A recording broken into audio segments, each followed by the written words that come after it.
Fundo azul translúcido com a imagem da Senhora Justiça. À esquerda da tela, há uma estátua da Senhora Justiça. Uma mulher de olhos vendados segurando uma escala e uma espada. Ao centro, em letras brancas, Semana Nacional dos Juizados Especiais. No rodapé, em letras brancas, há a imagem de um calendário, 3 a 7 de junho de 2024. Escritório de paredes brancas com as persianas das janelas fechadas. Ao centro, há uma mesa de madeira com 4 lugares. Em cima da mesa, há diversas folhas de papéis espalhadas, 4 microfones pretos e 2 chaleiras cinzas. Na parte inferior da tela, surge um retângulo branco. À esquerda, logo EMAG. Em letras pretas, Leila Paiva, desembargadora federal do TRF3, coordenadora adjunta dos GFs. Mulher de pele branca e cabelos loiros. Traja uma armação de grau transparente e uma blusa verde. No canto inferior direito, há um intérprete de Libras.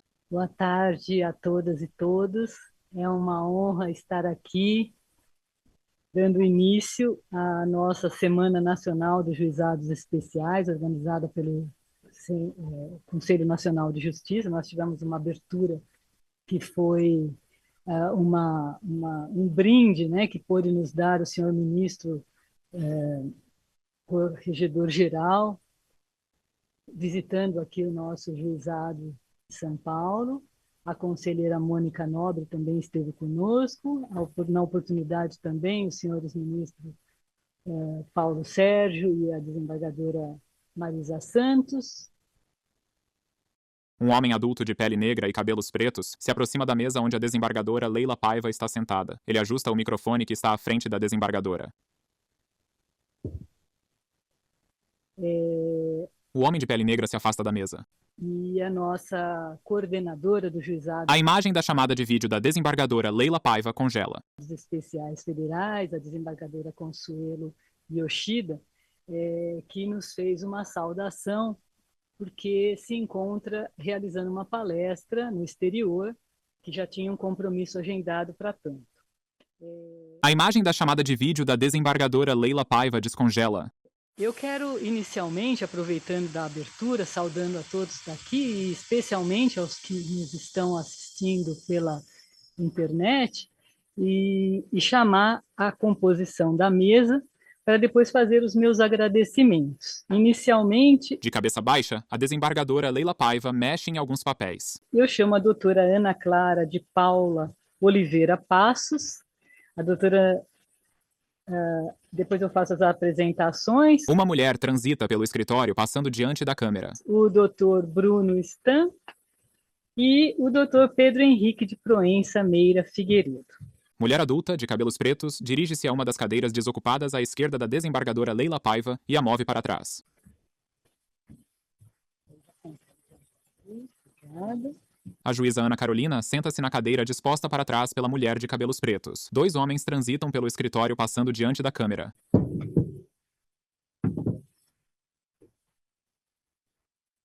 A mulher de cabelos pretos dirige-se à cadeira posicionada à direita da desembargadora Leila Paiva e a retira para trás. O juiz Pedro Henrique senta-se na cadeira disposta. Eu quero aqui registrar a presença que muito nos honra do desembargador Jean Marcos, da juíza Adriana, que é assessora da presidência. A câmera distancia a imagem, reenquadrando a mesa por inteiro e revelando à esquerda da juíza Ana Clara o juiz Bruno Barbosa sentado. E de todos os colegas do juizado, de todos que nos assistem. Aqui a doutora Ana Clara de Paula Oliveira Passos é procuradora federal entre os anos 2007 a 2013, tendo atuado em órgãos... foi procuradora federal, né? Atuou na AGU, e majoritariamente perante a Procuradoria Federal Especializada, e atualmente exerce a jurisdição da 12ª Vara do Juizado Especial de São Paulo e é coordenadora da Divisão Médica e Assistencial.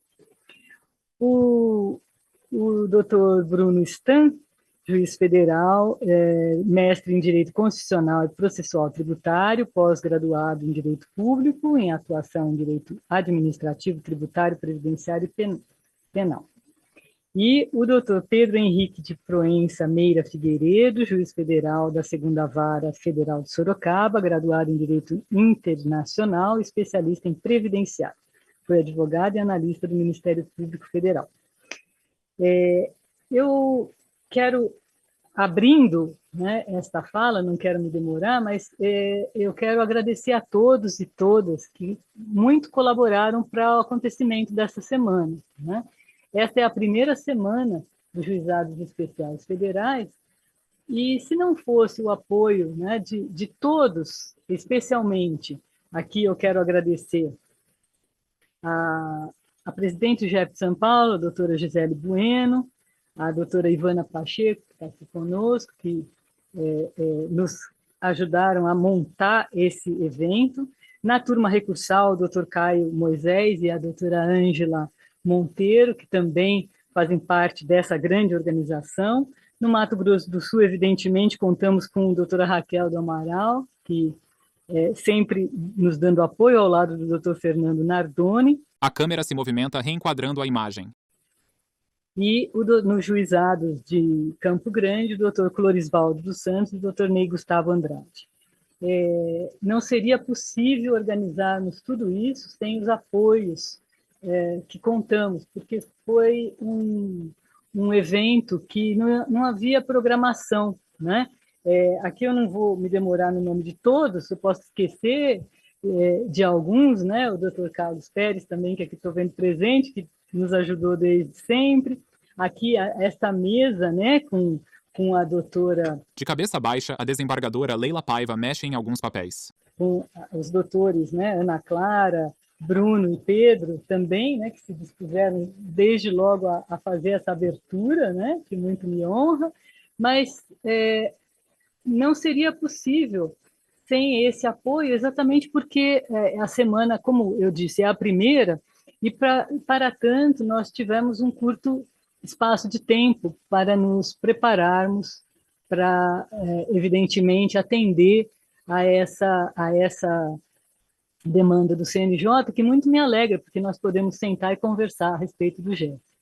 Foi uma alegria também contar com o apoio do desembargador Jean Marcos, né, que nos trouxe uma novidade que amanhã vai ser mostrada lá no laboratório, e com isso nós teremos uma semana profícua de repartição de experiências, de troca de boas práticas, e cada um vai trazer o melhor de si. Como eu tinha dito já na abertura, né,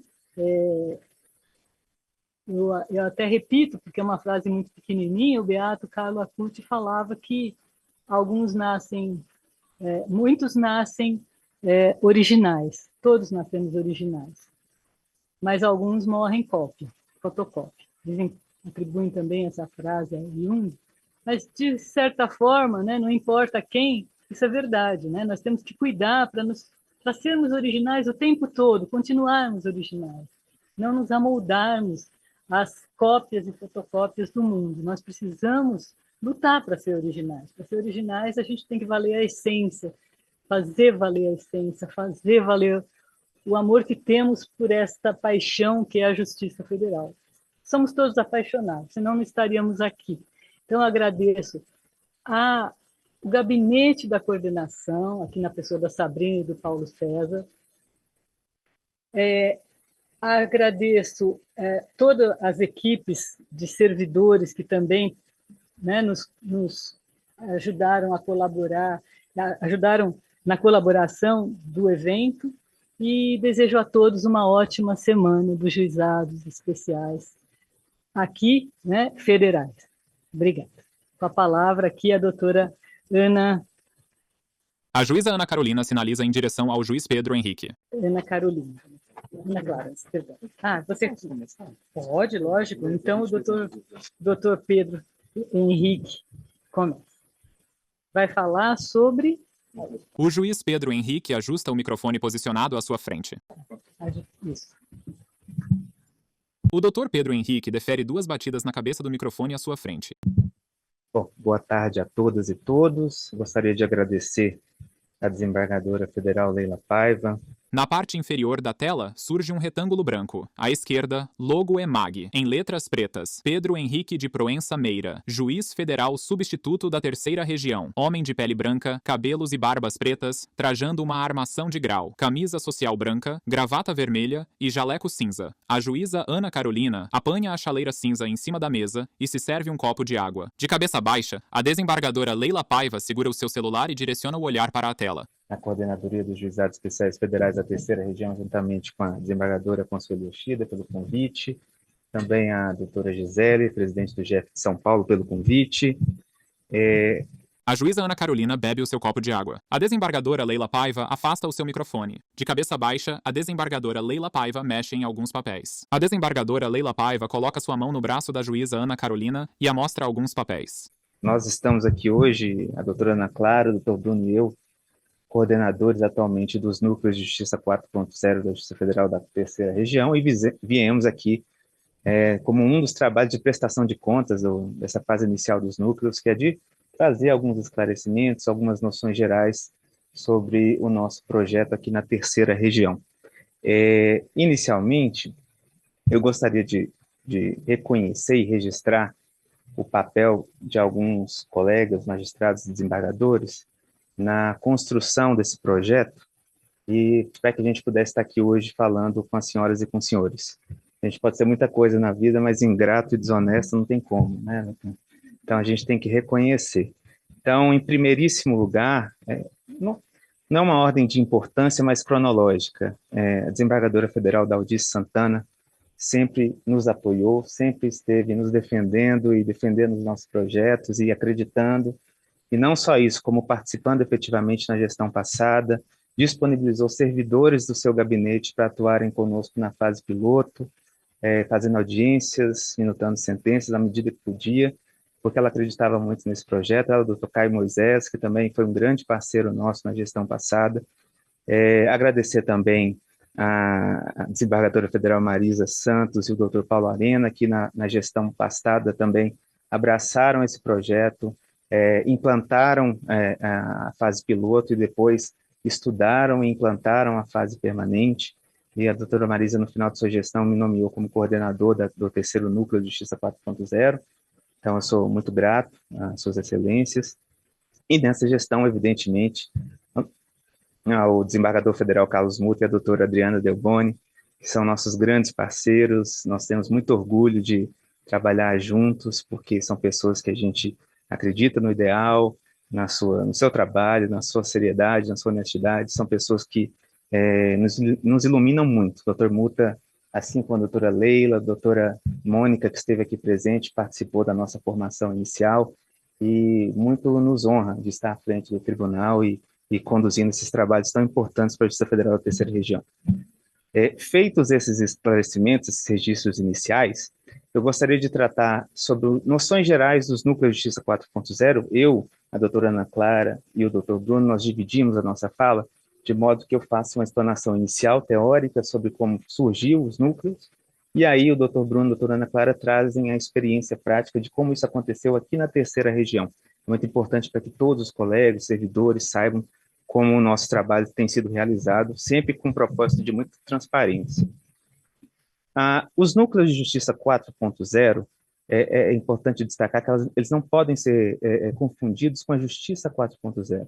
A Justiça 4.0 foi um programa criado pelo Conselho Nacional de Justiça na época do presidente Luiz Fux, justamente em razão dos infortúnios da pandemia do novo coronavírus e da necessidade de se garantir a continuidade da prestação jurisdicional. Então, a Justiça 4.0 era um programa que ainda hoje e está bem mais fortalecido, de transformação digital e de consolidação da tecnologia no Poder Judiciário. A câmera se movimenta, realizando um zoom e enquadrando ao centro da imagem o juiz Pedro Henrique. Então, esse programa é um guarda-chuva e cabe vários mini-programas dentro dele.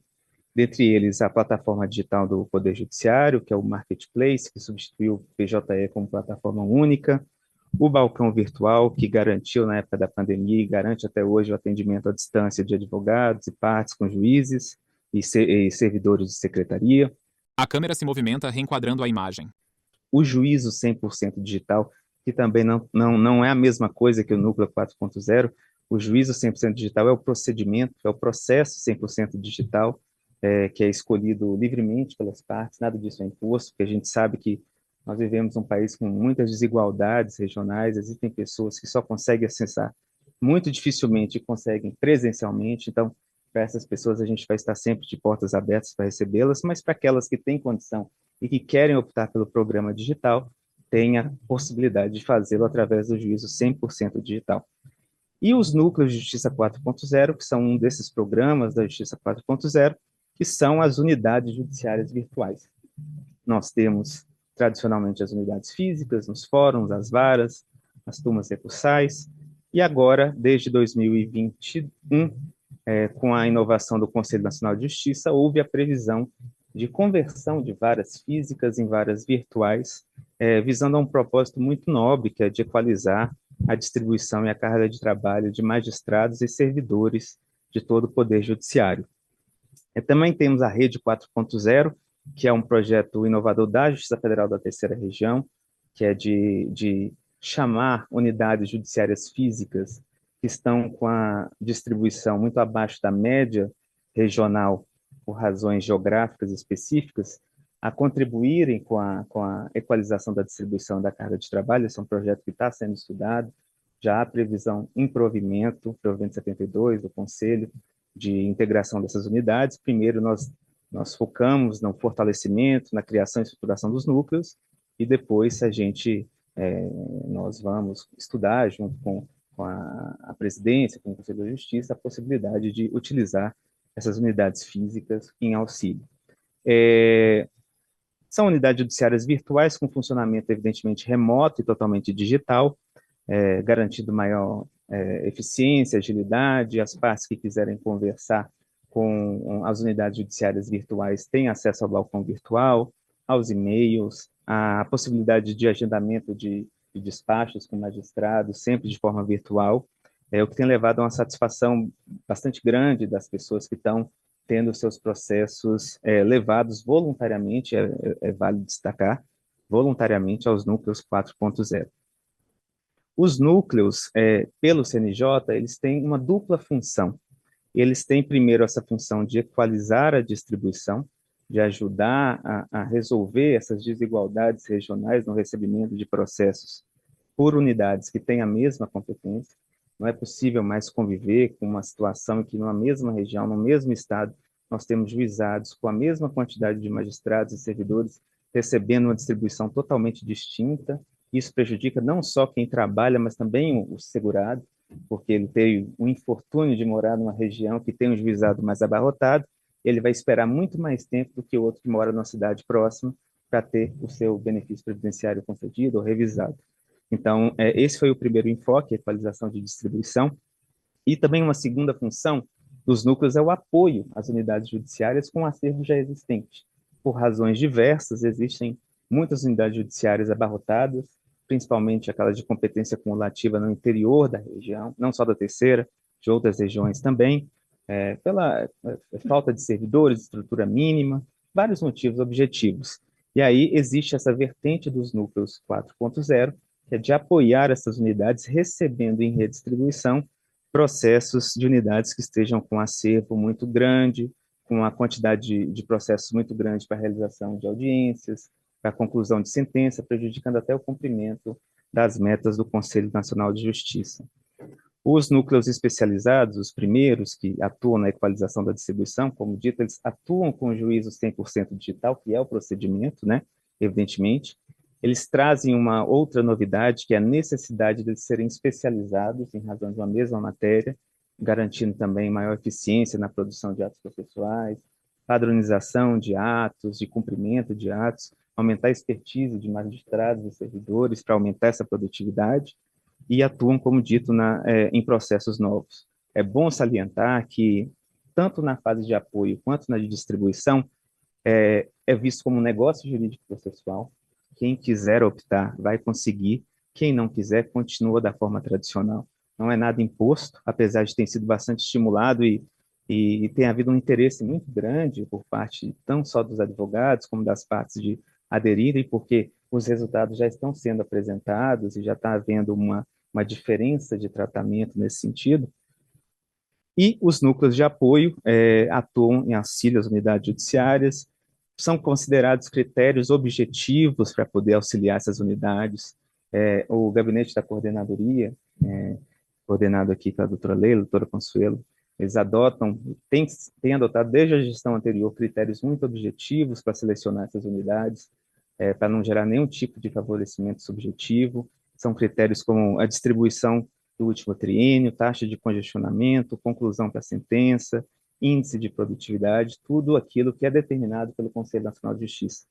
Evidentemente que esse ranking pode ser atualizado com base nos números que vão chegando a cada mês, mas o critério é sempre muito objetivo para contemplar realmente aquelas unidades que mais precisam, para proporcionar um tempo mais isonômico no tratamento das demandas em prol dos segurados. Os núcleos de apoio, eu já estou me encaminhando para a conclusão, eles têm hipóteses taxativas de funcionamento, eles não podem receber processos quaisquer, o Conselho Nacional de Justiça e o provimento da Justiça Federal da Terceira Região especificam essas hipóteses, são as hipóteses de questões especializadas em razão de complexidade, como, por exemplo, saúde. A segunda região criou núcleos especializados em saúde pública, até para tratar de forma mais centralizada com a Procuradoria da União, com o Estado, Secretaria de Saúde, em razão da pessoa, como é o caso do INSS, que tem uma grande litigância, ou da fase processual, que é a competência mais funcional, que é atuar através da realização de administração de perícias e de audiências, por exemplo. Questões repetitivas, para garantir um julgamento mais isonômico, menos recurso, porque observa as teses fixadas de forma vinculante pelos tribunais superiores e pelos tribunais regionais nos IRDR, e descumprimento de metas do CNJ, evidentemente, essa é uma das hipóteses, porque é de todo interesse, não só da sociedade, como do tribunal, de nós não termos processos parados, por exemplo, na meta 2, que é a mais importante, que são os processos mais antigos, né? Então, esse é o panorama geral. Nós temos dois tipos, então, de núcleos. Aqui na terceira região, os colegas vão explicar como que se deu essa experiência. E, desde já, agradecer muito A desembargadora Leila Paiva desvira um copo de cabeça para baixo e serve um copo de água. Mais uma vez, ao convite da Coordenadoria dos Juizados Especiais Federais, a doutora Adriana, que está aqui presente, representando a presidência, que nos confiou a coordenação dos núcleos nessa etapa, a minha, a doutora Ana Clara, o doutor Bruno, nós estamos sempre à disposição, por mais que o doutor Antônio André seja um excelente magistrado de referência e representante do GAFO no Comitê Gestor dos Núcleos, nós estamos totalmente à disposição da coordenadoria do GES para tratar diretamente sobre os assuntos de interesse dos juizados. Muito obrigado a todos e boa tarde. O juiz Pedro Henrique afasta o seu microfone. A câmera se movimenta, reenquadrando a imagem, mostrando todos os presentes à mesa. Obrigada, doutor Pedro Henrique. É uma satisfação ouvir as novidades, né? É sempre muito bom ouvir que nós temos O juiz Pedro Henrique serve um copo de água e bebe. uma justiça que se atualiza para dar conta de uma demanda que cresce. Então, a sua palestra vem me trazer assim uma tranquilidade no coração e na alma de que, né, as ideias, as inovações estão sendo colocadas em prática. Mas vamos continuar com as inovações. Agora, o doutor Bruno. Então, o doutor Bruno Stan, por favor, tem a palavra. Inicialmente, boa tarde a todos e todas. Gostaria de agradecer o convite que foi formulado pela doutora Gisele. Na parte inferior da tela, surge um retângulo branco. À esquerda, logo EMAG. Em letras pretas, Bruno Barbosa Stam, juiz federal substituto da Terceira Região. Homem de pele branca, cabelo preto, trajando uma armação de grau, camisa social branca, gravata marrom e jaleco marrom. Gostaria também de registrar minha satisfação de compor a mesa junto com a desembargadora federal Leila Paiva. A câmera se movimenta realizando um zoom e enquadrando ao centro da imagem o juiz Bruno Barbosa. Inclusive fez parte da banca de concurso minha e do Dr. Pedro, né? Uma satisfação muito grande estar aqui com ela. Cumprimentar o colega Dr. Pedro Henrique, a doutora Ana Clara, cumprimentar também o desembargador João Marcos, aqui presente, a juíza federal e auxílio da presidência Adriana Dalboni, e também a minha colega Maria Vitória, que compôs junto comigo os núcleos, o projeto piloto, né, no núcleo Incapacidade, e que sem ela eu tenho certeza que não seria possível estar aqui hoje, porque ela vestiu a camisa e realmente conseguiu superar vários desafios que eu vou expor aqui ao longo da exposição. O tema que eu fiquei responsável por trazer diz respeito a como que as demais regiões estruturaram os núcleos de justiça 4.0 e também falar um pouco do projeto piloto, né, e a razão pela qual o núcleo foi estruturado da maneira como foi atualmente, vai ser melhor esmiuçado pela doutora Ana Clara na sequência. Quando a gente passa a verificar a forma como os núcleos foram estruturados nas demais regiões, nós verificamos que cada região trouxe uma característica muito peculiar para os núcleos, algumas pensando numa especialização. A câmera se movimenta reenquadrando a imagem. Outras pensando efetivamente numa equalização da carga de trabalho. Por exemplo, quando a gente vai para o TRF da primeira região, nós verificamos que eles criaram turmas 4.0. Então, a preocupação deles foi focada muito na ideia das turmas recursais. O que aconteceu lá? Se verificou que algumas subseções, algumas turmas, tinham um volume de trabalho muito mais elevado que outras. Então, eles criaram essas turmas 4.0 com a finalidade de desterritorializar a competência. Então, em vez, por exemplo, da turma recursal da Bahia julgar unicamente os recursos que são oriundos da Bahia, se permitiu que se criasse uma turma 4.0 a fim de que um magistrado que estivesse lotado na turma recursal da Bahia pudesse julgar recursos que tenham sido interpostos contra sentenças proferidas pelos juizados que estejam, por exemplo, situados lá no Tocantins. Então, com isso, conseguiu uma equalização da carga de trabalho no âmbito das TRs. Como nós sabemos, né, a primeira região é uma região muito extensa, então havia essa discrepância entre as unidades. No TRF2, ele foi o primeiro tribunal que implementou os núcleos 4.0 no país. Logo que o CNJ ele acabou editando as resoluções, eles criaram um núcleo especializado em saúde. Esse núcleo não existe mais, ele foi extinto posteriormente, mas como que o TRF2 ele fez? Ele simplesmente pegou uma determinada vara que tinha especialização, já tinha um corpo que era estruturado, e transformou essa unidade em núcleo de justiça 4.0, especializado em matéria de saúde pública. Posteriormente, o tribunal também abriu para que as varas previdenciárias pudessem optar por ingressar no sistema 4.0, e eles criaram, então, núcleos de justiça 4.0 especializados em matéria previdenciária. Era uma adesão voluntária dos magistrados que estavam lotados. O que acontecia no TRF2? Na verdade, se pegava a estrutura de uma vara que já estava em funcionamento e transformava ela de maneira digital. Então, você continuava tendo lotação de juiz titular e substituto, e aqueles servidores eles passavam a atuar naqueles núcleos. E, obviamente, cabia, né, aos advogados optarem por ingressar no núcleo ou não. Na prática, no TRF2, continua então com a estrutura de vara, com os mesmos servidores e juízes lotados. Não tem muita diferença. O que se fazia era criar uma vara virtual, especificamente. No TRF da quarta região, quando a gente olha a realidade do Tribunal Regional Federal da quarta região, nós constatamos que ele é um tribunal que ele já tem uma especialização natural nas suas unidades. Então, nós temos lá varas cíveis, varas de execução fiscal, varas previdenciárias. E o que o TRF4 ele fez? Ele acabou especializando ainda mais. Num primeiro momento, quando veio a resolução dos núcleos, eles criaram um núcleo especializado em execução fiscal de multas ambientais. Então, os juízes que já tinham competência para execução fiscal, eles acumulavam essa outra atribuição e eles ficavam especializados também nessa matéria. Mas o impacto que isso gerava na vara não era basicamente nulo. O máximo que acontecia é que ele acumulava um acervo a mais, porque a vara continuava sendo a própria unidade que ele estava atuando. Posteriormente, se criou, no estado de Santa Catarina, um núcleo de saúde. Então, o que eles fizeram? Eles tiraram a competência das varas cíveis, que julgavam matéria de saúde, e criaram um único núcleo. A juíza Ana Clara bebe o seu copo de água. Para julgar essa matéria relacionada à saúde. E como é que eles fizeram? Eles criaram uma estrutura, eles estabeleceram a necessidade de ter pelo menos 13 servidores, no mínimo, e 15 no máximo, e juízes que tinham competência em vara civil podiam se candidatar para esses núcleos. A partir do momento que o juiz ele se candidata para ingressar num núcleo 4.0 de saúde lá no estado de Santa Catarina, qual o impacto que isso gera na sua vara de origem? A sua distribuição ela cai pela metade. Então, no mínimo pela metade, porque a resolução estabelece que vai haver uma redução de, no mínimo, 50%, sendo possível que a corregedoria, caso verifique uma necessidade especial de uma determinada vara, possa aumentar essa redução da distribuição.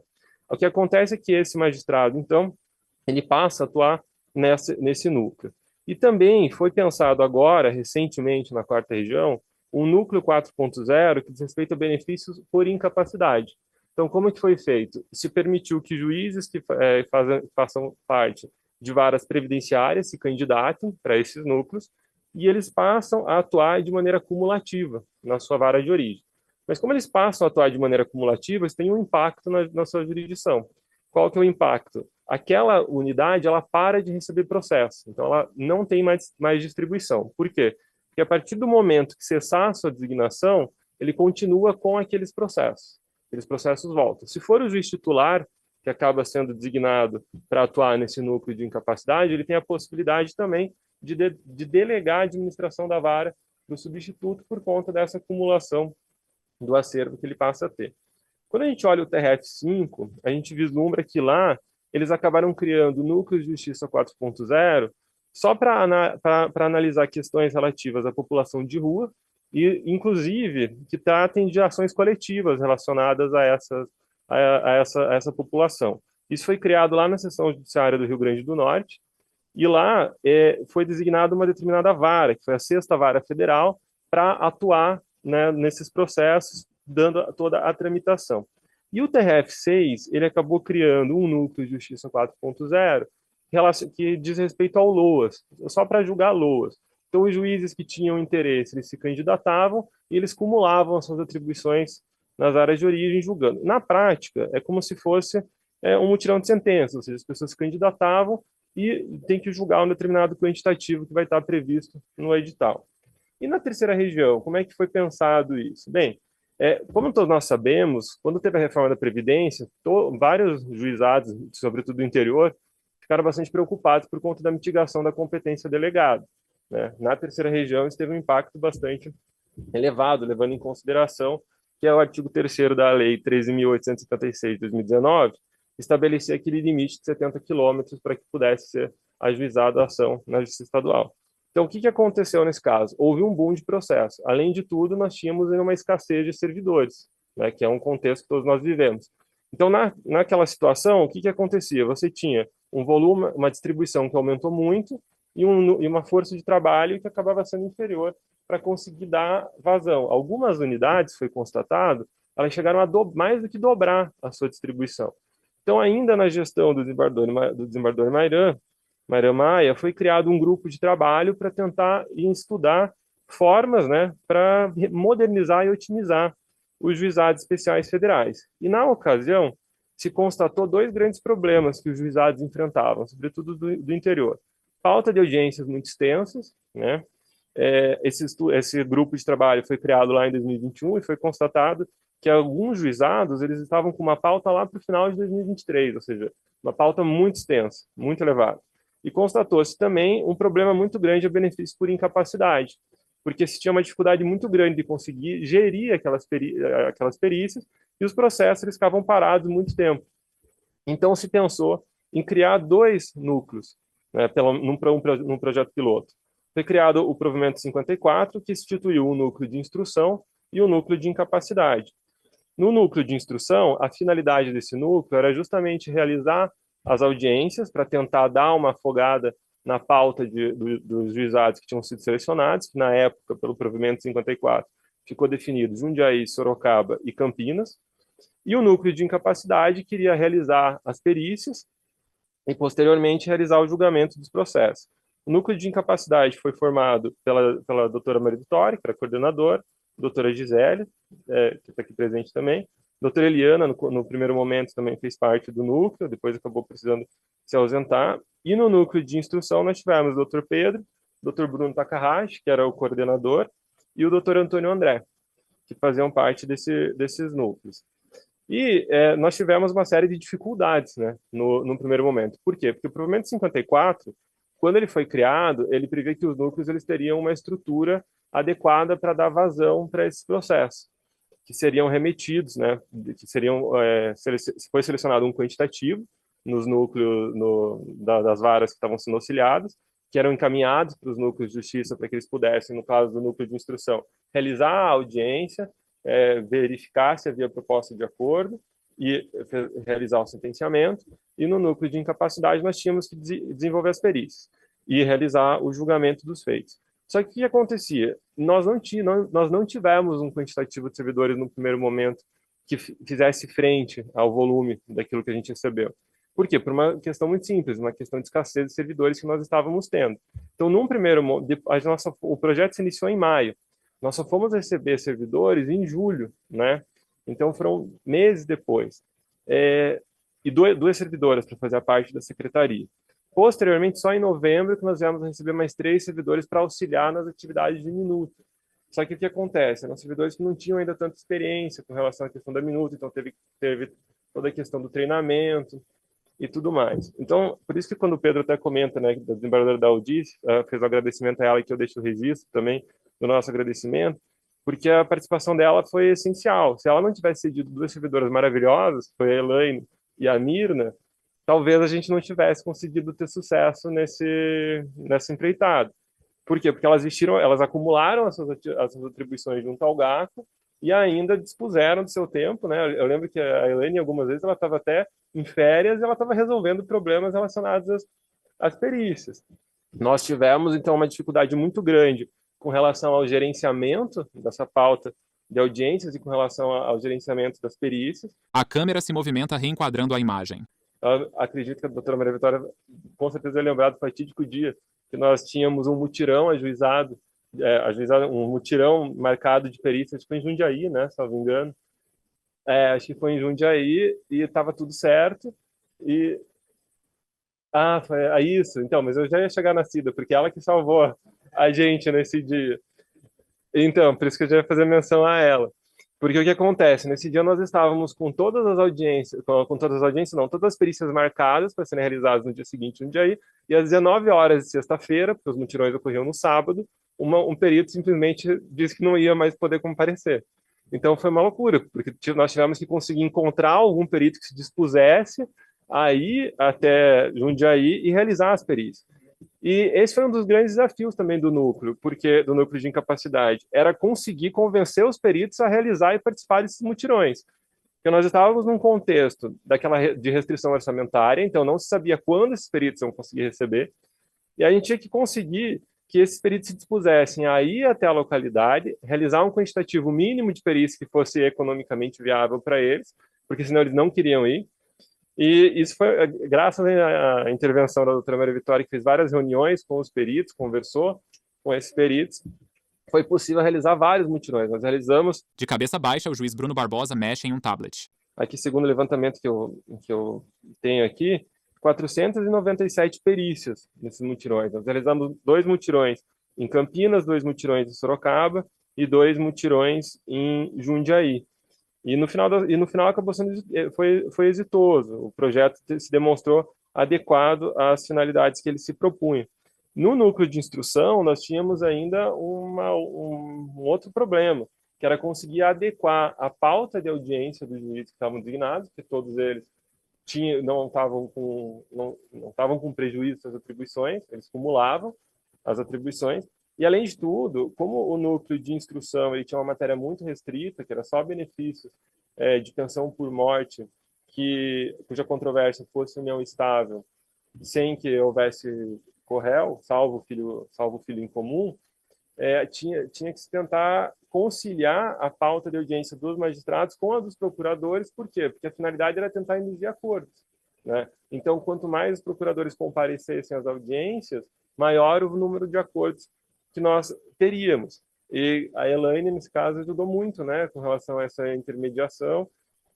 O Rafael também, essa intermediação com os procuradores, com os magistrados, para que nós pudéssemos realizar todas as audiências a contento. E no final, então, se constatou que os núcleos eles tinham uma potencialidade muito grande de equalização da carga de trabalho, sobretudo por conta dessa ideia da especialização. Afinal de contas, quando se tem especialização, se consegue dar uma solução melhor para as demandas, porque é algo que você está habituado, está vendo todo dia aquilo. Então, evidentemente, você consegue ter uma outra visão acerca daquela matéria. E também se vislumbrou a possibilidade de, por conta dessa justiça desterritorializada, de conseguir garantir uma maior participação do INSS nas audiências, né, o que se demonstrou bastante exitoso, e também se permitir que algumas unidades que estivessem numa situação muito distante, com dificuldade de realização de audiências, gerenciamento de perícias, pudessem ter algum tipo de auxílio. E no final, em razão dessas constatações todas, a presidência à época, desembargadora federal Marisa Santos, vislumbrou o potencial no projeto, viu que o projeto tinha sido exitoso, encampou a ideia e estruturou os núcleos da maneira como ele está hoje, né, que acabou convertendo algumas varas e, portanto, dando a estrutura necessária que nós não tínhamos num primeiro momento. O qual a Ana Clara vai expor para nós. Então, agradeço a atenção de todos. O juiz Bruno Barbosa observa a juíza Ana Clara.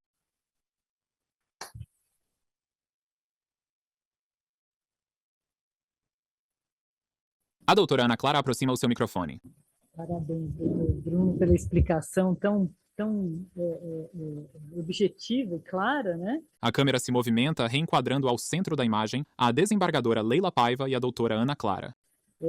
Na verdade, eu que tenho que fazer agradecimentos aqui ao doutor Bruno e ao doutor Pedro por ter podido participar, né, desse momento, né, que a Justiça Federal recebeu os dois, né? Na verdade, o fato de estar na banca não me preocupa, me traz alegria, né? E justificar aqui que a doutora Ana Clara, né, que eu comecei dizendo que era procuradora, eu quero registrar que é juíza desde 2013, né? Graças a Deus a juíza federal está do nosso lado aqui e que vai agora nos contar a terceira parte deste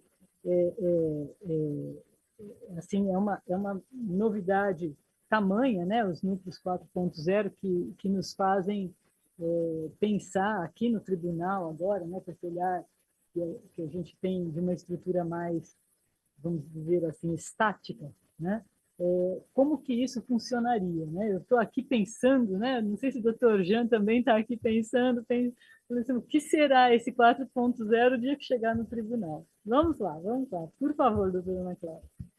Boa tarde a todos presentes, sejam presencialmente, seja nos acompanhando virtualmente. Eu reitero os cumprimentos já feitos pelos meus colegas. A câmera se movimenta, realizando um zoom e enquadrando ao centro da imagem a juíza Ana Clara. A desembargadora Leila Paiva afasta o seu microfone. Resumo na pessoa da doutora Leila. Agradeço pela oportunidade de falar aos colegas e colegas juízes, colegas servidores, para apresentar esse tema que é novo. A imagem da chamada de vídeo da juíza Ana Clara congela. E que a gente está aprendendo na medida que a gente está construindo. A gente está vindo aqui para apresentar um projeto e talvez a gente frustre um pouco as expectativas de todos, que esperam que a gente já dê as respostas, mas na verdade a gente também faz perguntas junto com vocês, porque é uma coisa que está iniciando e que a gente está construindo na medida em que vai sendo implantado. A imagem da chamada de vídeo da juíza Ana Clara descongela. Doutora Leila, eu não sabia, a senhora falou mais cedo, que é da primeira turma de juizados aqui de São Paulo, do ano de 2002, e eu imagino o quão revolucionário foi o início dos juizados especiais federais, uma justiça que atende diretamente à população, sem necessidade do advogado, e processos virtuais, digitalizados, sem o processo físico. A gente que sempre foi muito viciado no papel, nos grandes livros, nos grandes volumes de processos. Na parte inferior da tela, surge um retângulo branco. À esquerda, logo EMAG, em letras pretas. Ana Clara de Paula Oliveira Passos, juíza federal substituta da terceira região. Mulher de pele branca, cabelos pretos e trajando um vestido preto. Eu imagino que em 2002 deva ter sido muito revolucionário o surgimento dos juizados especiais. Eu acho que o surgimento da Justiça 4.0, no geral, mais especificamente dos núcleos de Justiça 4.0, vai trazer uma revolução tão grande quanto, e talvez um pouco mais rápido até, porque as novidades elas têm atropelado a gente cada vez mais rápido, e quando a gente percebe, a gente já está numa fase nova de tudo que está acontecendo. O Pedro já apresentou um pouco do arcabouço normativo, de surgimento da Justiça 4.0 e dos núcleos de Justiça 4.0. No canto inferior direito, a imagem do intérprete de Libras some. O Bruno apresentou como foi o projeto piloto e como está se concretizando, se implementando a Justiça 4.0 e os núcleos. No canto inferior direito, a imagem do intérprete de Libras reaparece. De Justiça 4.0 nas outras regiões. E ficou para mim falar um pouco para vocês de como tem funcionado atualmente aqui na terceira região. Em comparação com as outras regiões, sem falsa modéstia, o nosso é o melhor. E o nosso é o mais efetivo, e eu acho que o nosso é o que tem mais possibilidade de expansão e de um sucesso que tem, de fato, uma possibilidade de ser uma revolução na forma como a gente exerce a jurisdição e apresenta a justiça para o jurisdicionado. O Pedro falou um pouco da necessidade de equalização da carga de trabalho, da utilização dos recursos que a gente tem de juízes e de servidores, mas eu acho que mais importante do que isso, embora isso de fato seja extremamente importante, egoisticamente falando do nosso lado, isso para a gente é muito importante, mas eu acho que a gente equaliza a justiça que a gente oferece também para os jurisdicionados. E isso é muito relevante, é muito importante. Porque são muito discrepantes, embora a gente esteja numa mesma região que comporta só 2 estados, São Paulo e Mato Grosso do Sul, a terceira região é a maior região em volume processual do país, com realidades de estrutura da Justiça Federal, de tipo de processo e de população que atende muito disso. O que a gente tem na capital de São Paulo hoje, a gente não pode querer comparar com o que a gente tem em Ponta Porã, em Naviraí, ou o que a gente tem, mesmo Pedro tem em Sorocaba hoje, com o que a gente vislumbra em subseções menores que tem Gevas dentro do estado de São Paulo hoje. E a Justiça 4.0 e os núcleos de Justiça 4.0, eles são uma ferramenta que vão permitir uma maior uniformização da justiça que a gente oferece para a população. A organização judiciária, a doutora Adriana, que está na presidência, sabe de falar isso muito melhor do que eu agora, a doutora Leila, que esteve muito tempo nesse trabalho que a doutora Adriana está fazendo agora, sabe disso também, muito melhor do que eu, mas quando a gente fala em organização judiciária, organização de estrutura, alteração de estrutura judiciária, isso tudo é muito complexo. A coisa pública é muito difícil de ser alterada, de ser mexida, de ser reacomodada. Movimentação de servidores, movimentação de juízes, aluguel de prédio, devolução de aluguel de prédio, estudos de impacto do que vai representar a criação de uma vara nova, de uma sede nova em determinado lugar e não em outro, tudo isso é muito custoso, muito difícil, leva muito tempo. E quando a gente pensa em uma justiça totalmente virtual, que independe do território que a gente ocupa, que independe do lugar onde o servidor está, do lugar onde o juiz está, e pode ser prestada a qualquer pessoa dessa região, a gente percebe o salto qualitativo que a gente pode dar no trabalho que a gente exerce e no serviço público que a gente oferece. Em resumo, hoje os núcleos, eles estão em uma fase de transição, em fase de implantação, eles foram efetivamente implantados com o modelo que existe hoje no final do ano passado. A gente tem atualmente 3 núcleos. O primeiro núcleo é um núcleo de instrução, são 5 juízes, todos designados voluntariamente, sem prejuízo das suas atribuições. O primeiro núcleo, ele atua é um núcleo exclusivamente de instrução, processos de aposentadoria por idade rural, processos de pensão por morte. É isso mesmo, né, Pedro? É isso, né, Bruno? O terceiro núcleo, ele também tem esses processos, mas ele é um núcleo misto.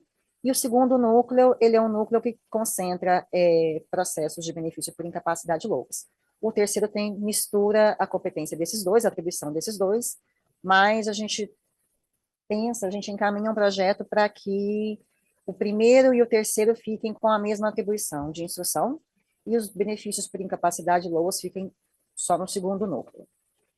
Cada um desses núcleos conta com 5 juízes designados, como eu disse, a designação é voluntária e sem prejuízo das atribuições originárias dos colegas. Temos juízes titulares e juízes substitutos, que atuam nos núcleos, juízes daqui da capital, juízes do interior de São Paulo, juízes do Mato Grosso do Sul.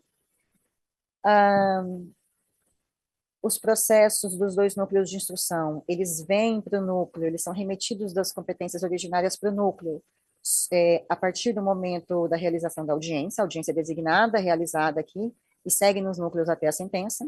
E os processos do segundo núcleo, que são benefício por incapacidade, LOAS, eles vêm para o núcleo já com perícia feita e com as partes intimadas. Em termos, o processo, em tese, o processo estaria em termos para a sentença, obviamente, sendo possível que seja baixado em diligência.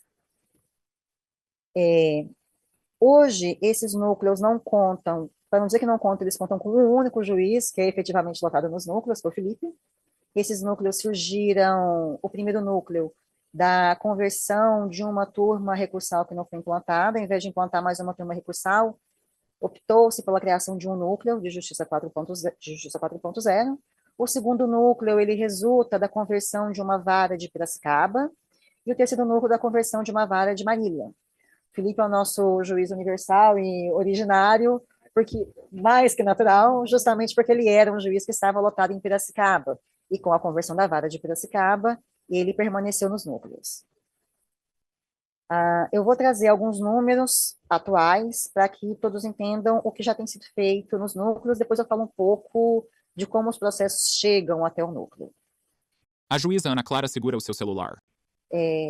A gente tem, como eu disse, são 5 juízes em cada um dos núcleos, além de um coordenador para o núcleo. Primeiro núcleo, o Dr. Bruno, segundo núcleo sou eu, terceiro núcleo, o Dr. Pedro. São lotados, o quadro ideal dos núcleos é de 34 servidores, hoje conta efetivamente com 31 servidores em atividade, uma servidora ainda não foi liberada da lotação de origem, embora já tenha sido autorizada a remoção dela para os núcleos, e outras 2 servidoras estão cedidas para o tribunal. Esses 31 servidores em atividade são servidores lotados do núcleo, eles não possuem uma lotação física, então o trabalho é integralmente teletrabalho, home office, e formalmente eles são divididos em 23 servidores na secretaria e 4 servidores no primeiro núcleo, de gabinete no primeiro núcleo, e 2 servidores no segundo núcleo, e no gabinete, no terceiro núcleo, mais 2. Na prática, no entanto, como os núcleos não recebem ainda processos desde a distribuição, e o projeto é de que, a ideia, pelo menos, é de que os núcleos passem a receber processos desde a distribuição inicial, e o processo tramite integralmente pelos núcleos, a secretaria, hoje em dia, ela está atrofiada, ela não demanda o funcionamento pleno de uma secretaria, de uma unidade judiciária. Com isso, e como a gente tem um número maior de juízes lotados, existe um deslocamento de atribuição dos servidores lotados em secretaria para atuar em gabinete. Então, cada juiz consegue trabalhar diretamente com um servidor. Um primeiro problema que a gente teve, e que muito rápido eu percebo que a gente está superando isso, justamente no treinamento desses servidores. A distância física, ela acaba reduzindo um pouco o contato entre o juiz e o servidor, mas a gente tem conseguido contornar isso muito bem. E esses servidores que vieram para o núcleo, muitos deles nunca tinham trabalhado com juizado, mesmo os que estão em gabinete minutando, hoje em dia têm desempenhado muito bem esse trabalho, pegaram muito fácil o jeito, e estão conseguindo tanto realizar audiências, quanto fazer minutos de sentença muito bem feitas, que têm sido muito proveitosas pelos juízes lotados nos núcleos. Como eu disse, hoje a secretaria ela já existe formalmente, já existem servidores lotados no núcleo, embora os juízes, à exceção do Felipe, eles sejam todos em cooperação. De cabeça baixa, a juíza Ana Clara olha para a tela de seu celular lendo os dados citados.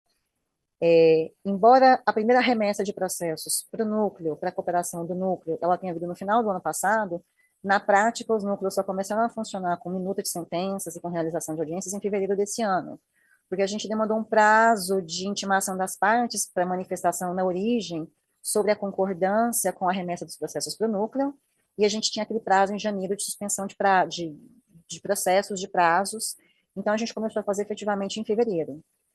De fevereiro até o final de maio, que foi quando eu fiz o levantamento desses números, a primeira remessa vieram processos de 6 GFs apoiados, na segunda remessa dos mesmos 6 GFs apoiados, e já existe a previsão de uma terceira remessa para a semana que vem. Até agora, já foram remetidos aos núcleos 1.900 processos, sendo que desses 1.900 processos já foram proferidas 1.015 sentenças. 184 no primeiro núcleo, 656 no segundo e 175 no terceiro núcleo. Proferidas 62 decisões e 934 despachos no total. Já foram realizadas 239 audiências, a gente tem uma média de 15 audiências por semana. Hoje a gente tem 275 processos pendentes de sentença por incapacidade e 360 processos pendentes de sentença para instrução. Já são 250 audiências designadas, agendadas, com pauta até o dia 30 de agosto. A juíza Ana Clara dispõe o seu celular sobre a mesa. Pode não parecer um número tão expressivo, mas foram só 4 meses. E, como eu disse, é uma estrutura que está se montando e que está aprendendo a funcionar. O terceiro núcleo não está desde a origem, ele surgiu um pouco depois, você sabe me dizer quando foi? A juíza Ana Clara se vira para a desembargadora Leila Paiva. Acho que foi em março, então é um núcleo que funciona há 2 meses só, mas que já está a todo vapor. E a gente já está vindo com novas remessas de processo. Quanto às remessas de processo, e eu acho que essa é a grande dúvida dos colegas, acho que mais do interior até do que daqui de São Paulo, como é que esses processos chegam no núcleo, quem decide como eles são selecionados. A decisão não é nossa do núcleo, a gente não decide quais são os processos que virão para o núcleo, a gente não decide quantos processos virão para o núcleo, e a gente não decide quais serão as subseções que serão as unidades que serão apoiadas. Essa decisão passa pela presidência do tribunal e principalmente pelo GAC. E a eleição de processos e a escolha das unidades que vão ser atendidas, ela também não é subjetiva. Ela atende a critérios muito objetivos e um cálculo que foi elaborado, que eu não seria usada a ponto de dizer que eu entendo, porque eu não entendo de cálculo e que eu consegui trazer para vocês a fórmula, mas existe uma fórmula que leva em conta número de servidores lotados na secretaria de cada unidade, número de juízes lotados em cada unidade, número de processos distribuídos no último triênio, número de processos sentenciados, produtividade, a taxa de congestionamento e pauta de audiência e pauta conclusos para a sentença, pauta de audiência que está mais distante e pauta de perícia que está mais distante. Cruzando esses dados, a gente tem uma tabela que mostra para a gente ali a ordem de classificação, e é a partir dessa tabela que são escolhidas as subseções que vão ser apoiadas naquele momento, naquela remessa, pelos núcleos. Essa tabela, essa forma de escolha, ela está em constante evolução, porque, como eu disse, a gente está aprendendo enquanto a gente faz. Então, a gente hoje, depois de 5, 6 meses de funcionamento dos núcleos, a gente já percebe a necessidade de atendimento de outros critérios. Esses critérios que atendiam muito bem aos juizados, eles acabavam por excluir algumas unidades que sofrem com um problema estrutural muito grande, com excesso de problema muito grande, mas que foram muito pouco vislumbradas nessa forma de cálculo, que são as unidades que têm GEVA, vara com GEF. Geralmente, essas unidades, que são unidades de interior, têm uma distribuição de processos de juizado muito alta, mas não tem uma estrutura de secretaria de juizado. É 1, 2 servidores atuando nesses processos que corresponderiam quase que a uma unidade sozinha de juizado. Além disso, não é um juiz que consegue se dedicar exclusivamente a esses processos. Então, isso compromete muito a pauta dessas GEVAs. Se é uma unidade que tem que é uma GEVA, ela acumula os processos cíveis, os processos de execução fiscal, os processos criminais, que também demandam audiência, e isso compromete ainda mais as pautas de audiência desses processos. Então, a gente já vem pensado, junto com o GACO, junto com a presidência, uma maneira de melhor atender às específicas necessidades de cada uma das unidades, de tentar entender o serviço, o apoio que a gente consegue prestar para as unidades e o tipo específico de apoio que as unidades hoje realmente precisam. A princípio, essa vai ser a estrutura que vai se manter nos núcleos até a efetiva lotação de juízes nesses núcleos. Claro que isso pode vir a sofrer uma alteração, e a ideia, o que se estuda, o que se trabalha, é que, no futuro, mesmo com a lotação de juízes e com o funcionamento dos núcleos desde a distribuição inicial de processos, visando sempre essa equalização de processos, ainda haja juízes designados que vão atuar sem prejuízo das próprias atribuições nas suas unidades, e compondo não os núcleos de Justiça 4.0, mas a rede de apoio da Justiça 4.0, que são varas que vão atuar nesses processos desde o início. Alguns entraves que a gente vislumbra, porque hoje a gente consegue enxergar que, sem dúvida, as unidades que mais demandam auxílio, e eu acho que é por isso que a gente saiu tão na frente, a terceira região, são as varas de juizado, porque é a população que mais precisa do nosso trabalho, da justiça, é a população que, de fato, tem a gente como último recurso, é a última instância que elas têm para se socorrer para um benefício previdenciário, para verba alimentar, para um LOAS, um benefício assistencial, para cuidar da incapacidade dela, para a concessão de uma medicação, para a casa dela no Minha Casa Minha Vida, para matrícula numa faculdade, mas é também ao ramo da justiça. A juíza Ana Clara bebe o seu copo de água e o dispõe novamente na mesa. Que atende o maior número de jurisdicionados. E a gente sabe que se funciona no juizado, vai funcionar em qualquer outro tipo de unidade. Se dá conta da nossa demanda e da nossa estrutura, vai dar conta de qualquer tipo de unidade. O contrário pode não ser verdade, mas daqui para lá a gente sabe que sempre vai funcionar. A ideia, então, é que essas varas de apoio, elas funcionem. O Pedro já antecipou um pouco na explicação dele, pela determinação do CNJ, são varas que, em comparação a outros juízes da terceira região, elas têm uma distribuição muito pequena, uma taxa de congestionamento muito pequena, menor do que 50% da média das demais unidades, e elas vão atuar em cooperação com os processos desde o início, usando a própria estrutura, a partir da distribuição. Um desenho ainda vem sendo feito de qual tipo de matéria que vai ser trabalhado nessas varas de apoio, qual tipo de matéria que vai ser trabalhado nos núcleos, porque na prática a gente esbarra em algumas dificuldades, como, por exemplo, a realização de perícia. Um processo a gente manda pelo PJE, a audiência a gente consegue fazer virtual, mas a gente não consegue mandar a parte pelo PJE para fazer uma perícia médica, para fazer uma perícia social que é na casa da pessoa. Então, pensando numa perspectiva de futuro, agora já no segundo semestre, a gente está desenhando um projeto, um balão de ensaio de perícias médicas virtuais em processos dentro do núcleo, que a gente ainda vai vir a selecionar para entender como isso funciona. A telemedicina, ela já é uma realidade, a gente tem alguns entraves com o Conselho Federal de Medicina para a realização de perícias médicas virtuais, e a gente também tem alguns entraves na parte prática. Nem toda perícia médica pode ser realizada virtualmente. Algumas demandam um exame clínico pessoal e que, por isso, não vão ser possíveis de ser realizadas virtualmente. Mas tudo aquilo que a gente tira da vara de origem, da unidade de origem, consegue trazer para o juizado, a gente libera a vara de origem para dar atenção para aquilo que tem que ser feito presencialmente, para a população que não vai conseguir ser atendida virtualmente ou à distância. Então, a gente está muito esperançoso, a gente está bastante animado com esse balão de ensaio das perícias médicas virtuais.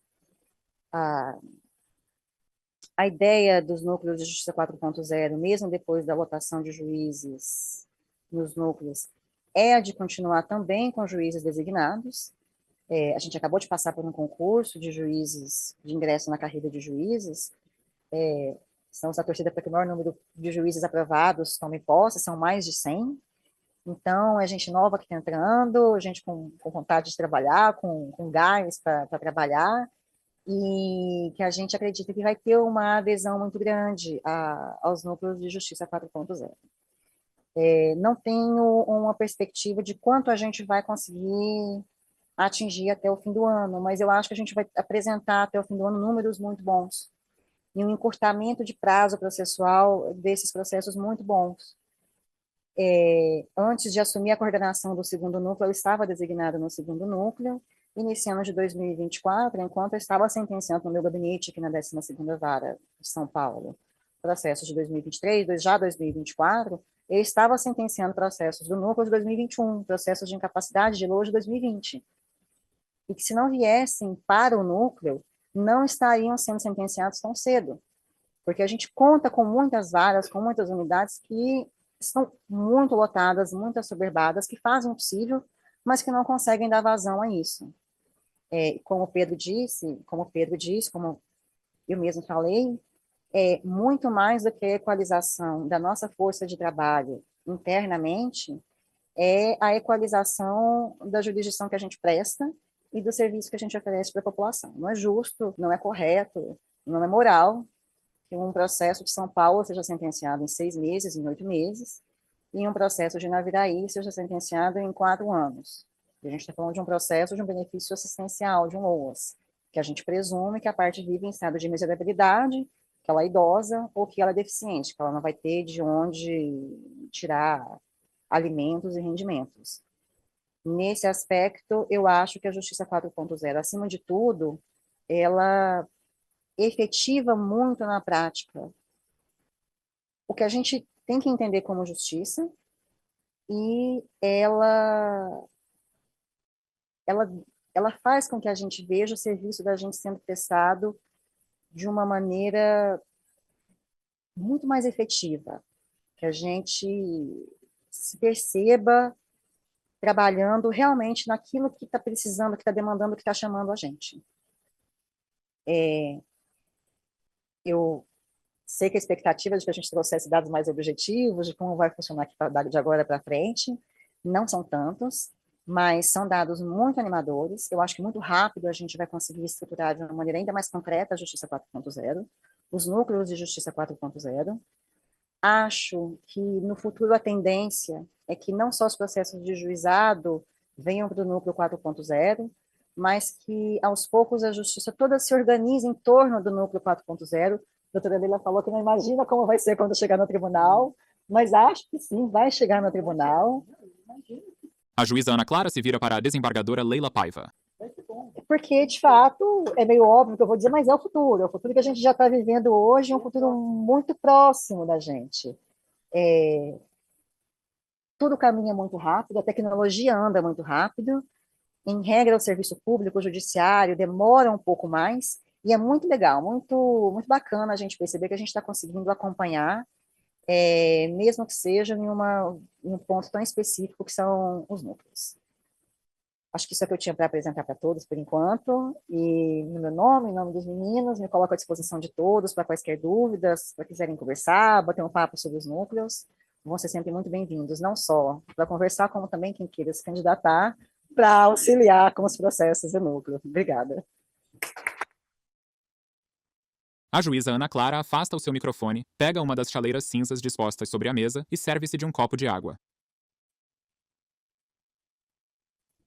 Parabéns, doutora Ana Clara, porque a sua exposição foi muito, muito calorosa sobre a necessidade dos núcleos 4.0. Não é só algo que está acontecendo, é algo que precisa acontecer e virá para o tribunal. A câmera se movimenta, reenquadrando ao centro da imagem a juíza Ana Clara e a desembargadora Leila Paiva. O doutor Pedro me pediu aqui um esclarecimento, depois eu quero só fazer também um contraponto.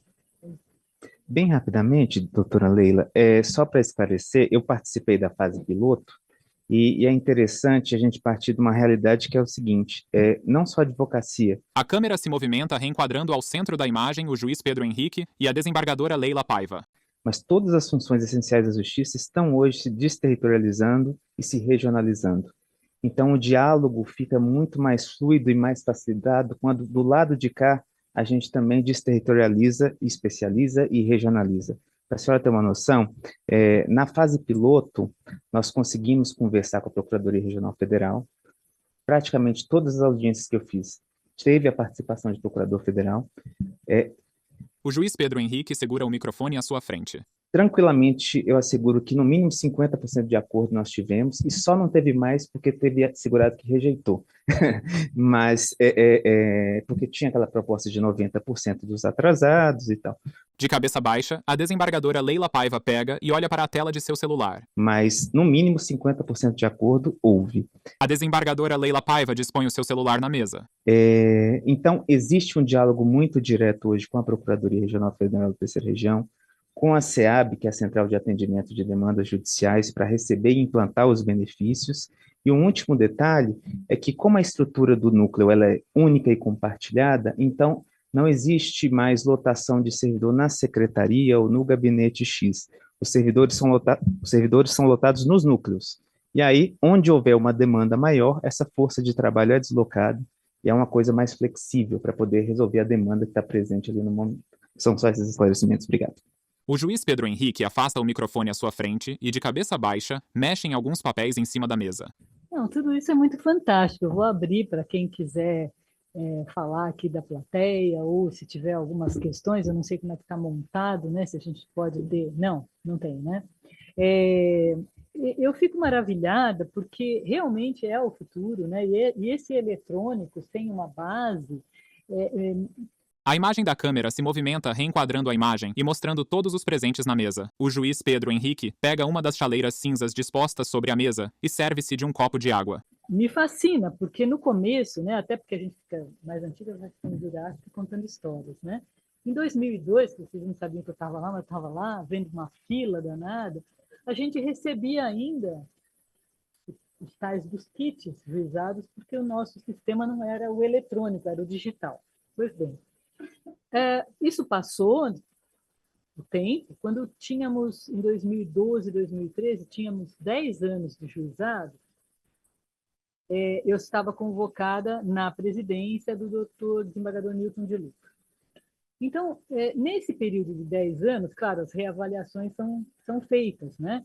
E nós vimos o seguinte, quando nasceu o juizado, que nasceu sem vara, sem dinheiro, sem servidor, todo mundo já sabe essa A juíza Ana Clara pega o seu copo de água disposto sobre a mesa e o bebe. história, que eu já contei várias vezes. Nós não tínhamos também varas novas, as varas novas só vieram na lei de 2003 e começaram a ser instaladas em 2004. Só a partir daí que nós tivemos varas. Na ocasião, isso eu estou dizendo assim... A desembargadora Leila Paiva aproxima-se do microfone à sua frente. Mandaram falar perto. Para vocês terem uma ideia, né, do avanço, né, porque é importantíssimo isso, né, a gente ter uma ideia de onde começou, para onde chegou hoje e quão gratificante é isso. Quando nós não tínhamos as varas e elas foram montadas, a ideia era o seguinte, quando a gente vai para o interior para montar uma vara, antes da mudança da competência delegada, chegava lá, montava uma vara e trazia os processos da justiça estadual, né? Da competência delegada, nós tínhamos na subseção uma vara federal, trazíamos. O chefe não recebe processo redistribuído. Está na lei do chefe. Só recebe processo novo. Então, nós frustrávamos os colegas do Estado, naquela ocasião, porque eles estavam com os processos amarrados já para mandar para nós na vara nova. Mas era um chefe, não vamos receber. Tivemos até um caso bem pitoresco em Catanduva, não vou contar, mas depois vocês descobrem. Um caso sério em Catanduva por conta dessa questão. Não, toma que processo é teu, não é meu, não posso receber. Pois bem. O juiz Pedro Henrique pega o seu copo de água disposto sobre a mesa e o bebe. Feito isso, e por que veio esta vara de Jeff? Né? Essa vara de Jeff veio porque quando veio a lei, e aqueles 6 meses que o legislador mandou colocar em prática o Jeff, sem dar dinheiro, sem dar funcionário, juiz e nada, né, estrutura, ele disse, olha, faça, coloque em prática. A terceira região, em 6 meses, conseguiu um sistema, uma ideia de secretaria única, que é nossa, exatamente nesse espírito da Justiça 4.0, e também um prédio pronto, cabeado. Instalou o GEF, e aí a questão, o GEF não era um rito. Né? E eu estou falando isso por causa dessa necessidade dos juizados 4.0 para atender os GEVAS. Eu quero chegar no GEVAS. Então, vejam, a justiça de GEF não era rito. A gente não tinha aquela capinha cor-de-rosa, capinha amarelinha, e aí a gente ia pôr uma capinha, né, furtacor. Né? Já fiz isso. Né? Um lilás. Não era rito. Não adiantava. Né? E outra coisa que a terceira região inovou, que a gente, quando fez o GEF, quando instalou o GEF, foi pensado num dos setores que era do atendimento, na tal da aternação, né? Que a gente ouvia e a pessoa falava, olha, meu benefício está errado. O INSS errou. Era esse o pedido inicial. E a gente que formatasse. Ainda é, né? E a gente que formate. Pois bem, a gente tinha isso. Por quê? Para a gente não receber dentro da vara comum, imagine nós lá numa vara comum, né? Com uma competência delegada, com tudo, né? Com criminal, com execução, com civil. E aí chega alguém e fala, olha, eu vim entrar com a minha ação. Não é problema seu. Escreve aí alguma coisa e me traga por escrito. Isso aconteceu nas outras regiões. A gente não aceitou isso. Então, o chefe da terceira região, ele não era um rito. Ponto, acabou. Então, não era rito. Não seria rito. Ele era algo novo, né? Um pouco da cópia da justiça estadual que o senhor ministro Salomão, nosso corregedor-geral, disse. Falou assim, olha, a gente se juntava à noite para fazer com que funcionasse a justiça. A justiça estadual fez assim e a terceira região fez assim também. A gente estava na vara, eu estava lá no Pedro Lessa e cumulava com o Jeff. E todo mundo fazia isso, cumulava. A desembargadora Leila Paiva acerta a mão no microfone à sua frente e o reajusta. Cumulava. Pois bem. E aí a gente teve, então, esses juizados. Depois nasceu em São Paulo e Campo Grande, depois foi para Campinas, Ribeirão Preto, e assim foi indo quando as varas eram instaladas, elas eram instaladas como JEF. Então, por exemplo, Jundiaí. Ah, tem uma vara nova para Jundiaí, é um JEF. Botucatu, uma vara nova de Botucatu, Avaré. E assim foi. Tudo era JEF. E quando isso era instalado, nós não tínhamos competência de vara comum. Bom, fechou, né? Fechei este ciclo. Estou lá em 2012, 2013, já auxiliando a presidência, e aí vamos olhar a nossa competência, a nossa distribuição. Nós tínhamos 2 mapas. Um de justiça A juíza Ana Clara pega o seu copo de água disposto sobre a mesa e o bebe. comum e um de justiça de chefe. Eram 2 mapas de competência, uma divisão de competência. Então, aqui, Jundiaí, não tem justiça comum. Eu quero entrar com mandado de segurança em Jundiaí, não pode, tem que ir em Campinas. Ah, eu quero entrar com... A juíza Ana Clara afasta de si o copo disposto sobre a mesa, pega um guardanapo e passa ao redor da boca. um processo de JEF em, sei lá, em Jaú. Ah, não pode, tem que ir no outro JEF, porque aqui não tem. Então, esse era o drama. Nós tínhamos 2 mapas, 2 justiças diferentes em cada subseção. E, contrariamente a uma norma da lei do JEF que dizia o seguinte: se A desembargadora Leila Paiva se aproxima do microfone à sua frente. a subseção não tiver processo suficiente, far-se-á um juizado adjunto. A câmera se movimenta, reenquadrando a imagem. Era esse o juizado rito, o juizado adjunto. Era um juizado rito, porque ele seria dentro do pacote da vara, que já tinha tudo e ia ter um pouco mais. Já estava quebrado e ia ficar um pouco mais. Só que tinham passado 10 anos e a gente resistia. Não, aqui não. Juizado rito não, adjunto não. Mas já estava na hora de começar o adjunto. E estava na hora, ia nos ajudar a juntar esse mapa. Então, foi isso que foi feito em 2013, na gestão do desembargador Milton de Luca. Os mapas de jurisdição foram sobrepostos. Então, cada cidade teve que ser estudada. Sabe aquele trabalho de formiguinha, hoje é a ADEG, antes era a COM, não era a COM, não, era enfim, a OIM, né? Que estudava lá os diferentes trajetórias. Então, a gente tinha que ver, vejam como isso impacta, né? Olha o contraponto do 4.0.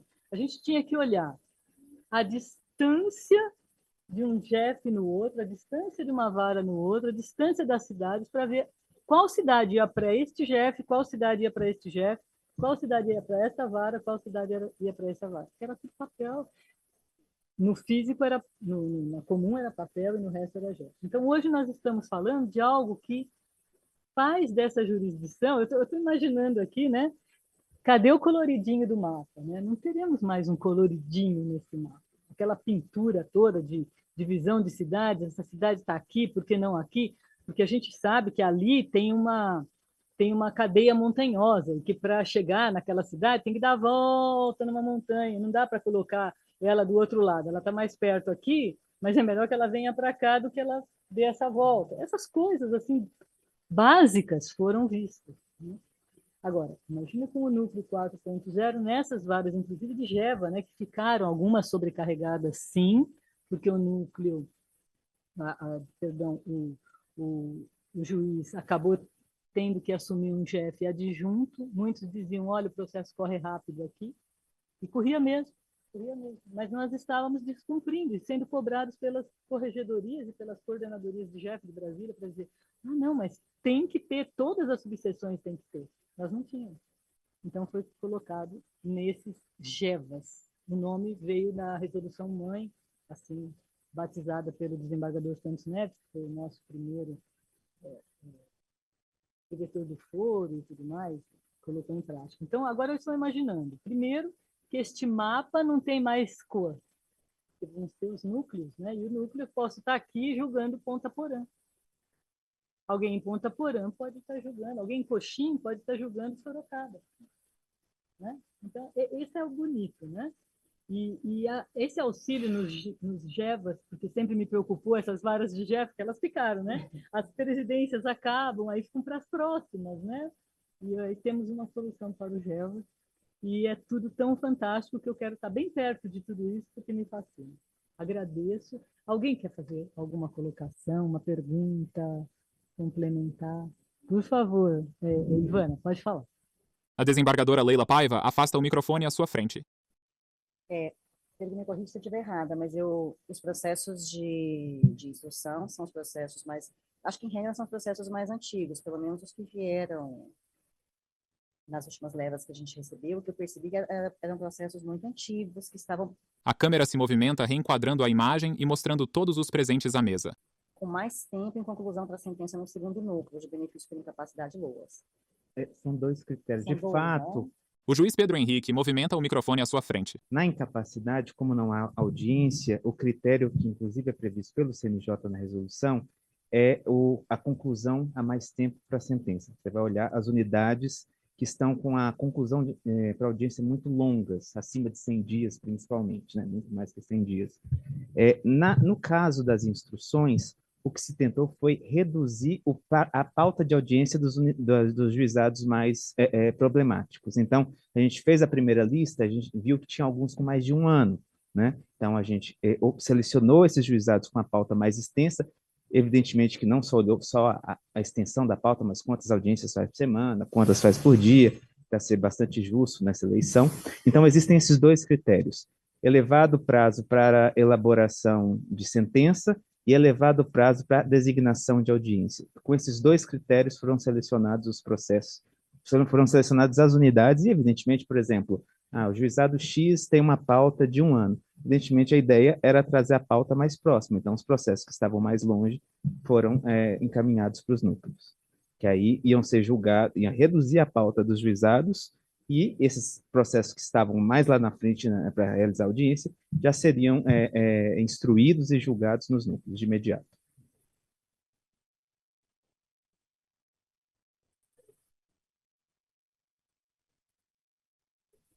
Sim, sim, sim.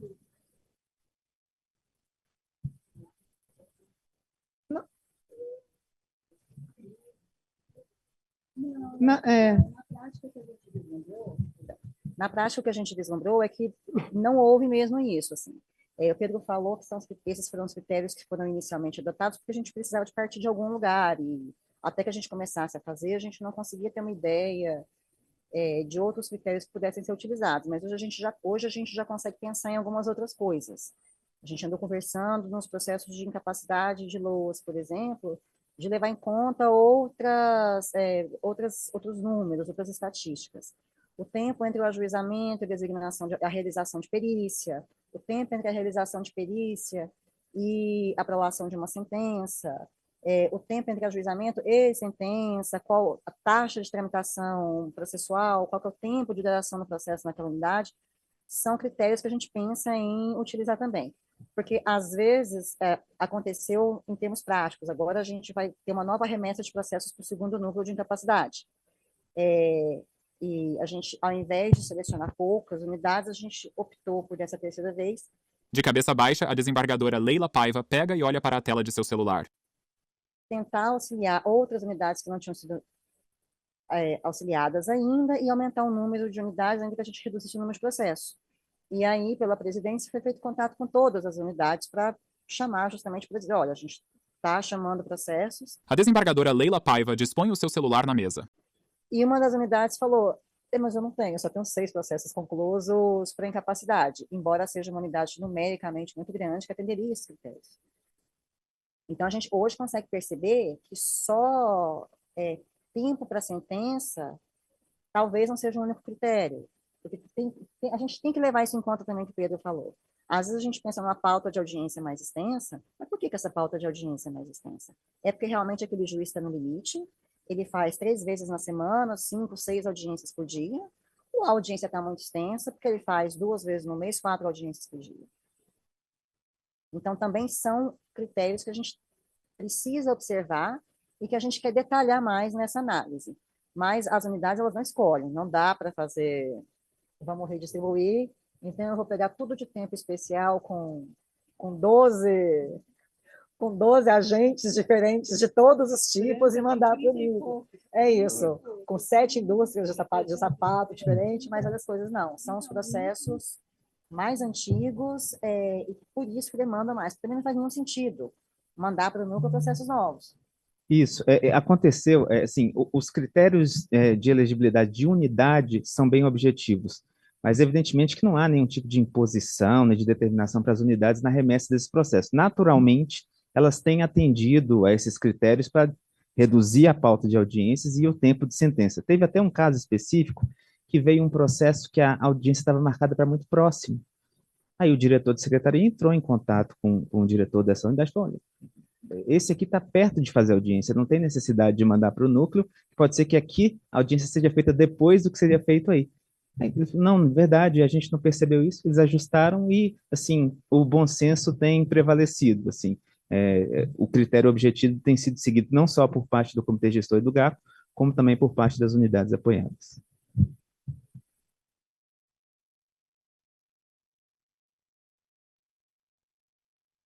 A juíza Ana Clara mexe no microfone à frente da desembargadora Leila Paiva. Perdão, obrigada. Como é que seria, né, essa escolha? Mas eu acredito que esses critérios são aqueles que balizam tudo que a gente faz, né? A antiguidade do processo e as pautas de audiência que já se pensava lá atrás também. Quando a audiência começava a estar muito adiante, é porque a gente não está dando conta, né? Então, eu acho que isso é realmente preocupante.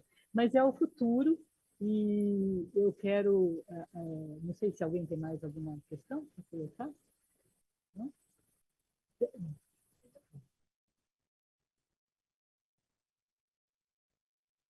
Sim, desde o começo. Certo. Os processos eles não são enviados para o núcleo de pouco em pouco, eles são remessas. Então, hoje chega uma remessa de 600 processos para o segundo núcleo.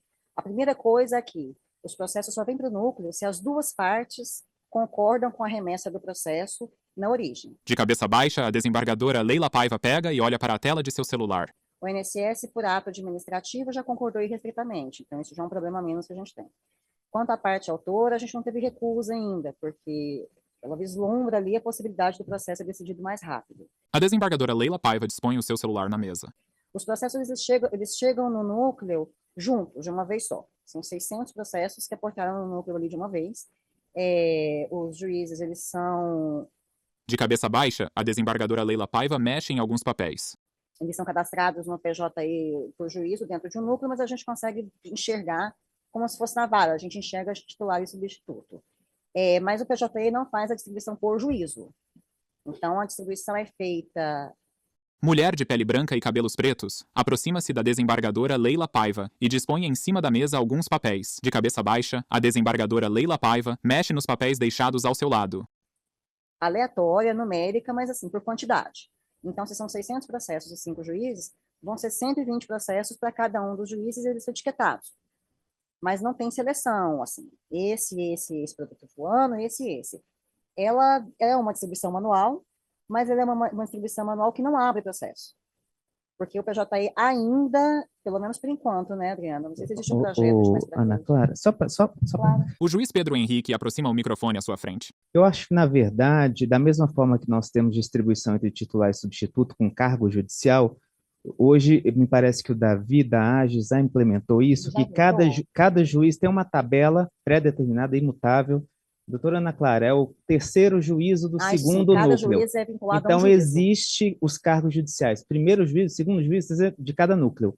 E a distribuição é aleatória, automática e por sorteio. Já tá. E aí é paritária. E não muda assim, agora a doutora Ana Clara é o primeiro. Não, o juiz é sempre do mesmo juízo, até com base no edital de designação da presidência, isso é imutável, justamente para evitar qualquer tipo de problema e de questionamento com relação à competência. Inclusive, em períodos de férias, que um tem que substituir o outro, porventura haja substituição? O juiz Pedro Henrique pega o seu copo de água disposto sobre a mesa e o bebe. Existe um ato de designação para atuar no outro juízo. O Felipe, por exemplo, que é o nosso natural, originário e exclusivo, ele substitui todos os outros colegas, ele pega até o dele e acumula mais 2. Mas a cada vez que ele acumula um outro juízo, isso é um ato de designação e ele sai com o processo do outro juiz. É que no começo eu acho que foi uma distribuição inicial, mas já foi agora já está bem formalizado e regularizado no sistema, assim.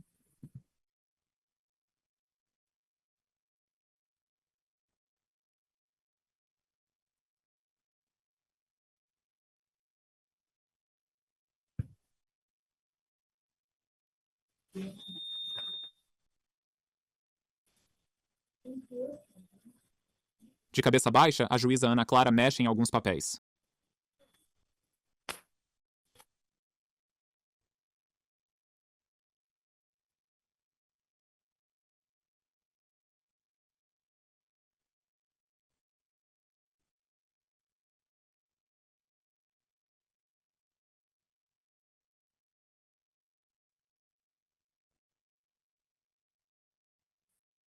O juiz Pedro Henrique pega o seu copo de água disposto sobre a mesa e o bebe.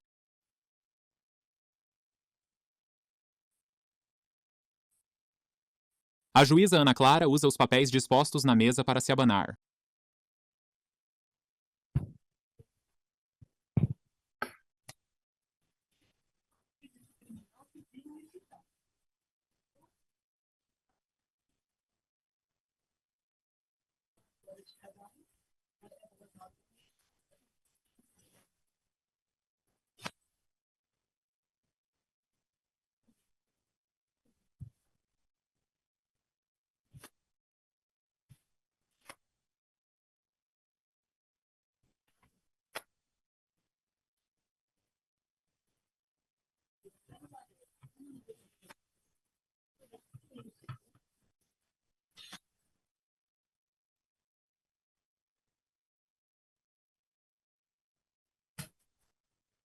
Homem de pele branca, trajando uma camiseta preta e calça branca, se aproxima da mesa e mexe no microfone à frente da desembargadora Leila Paiva.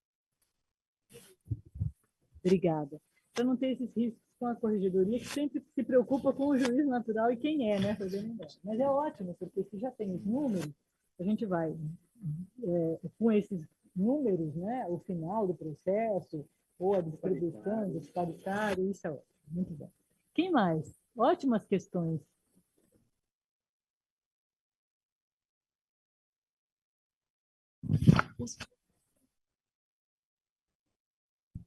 Isso, as perícias elas já vêm realizadas.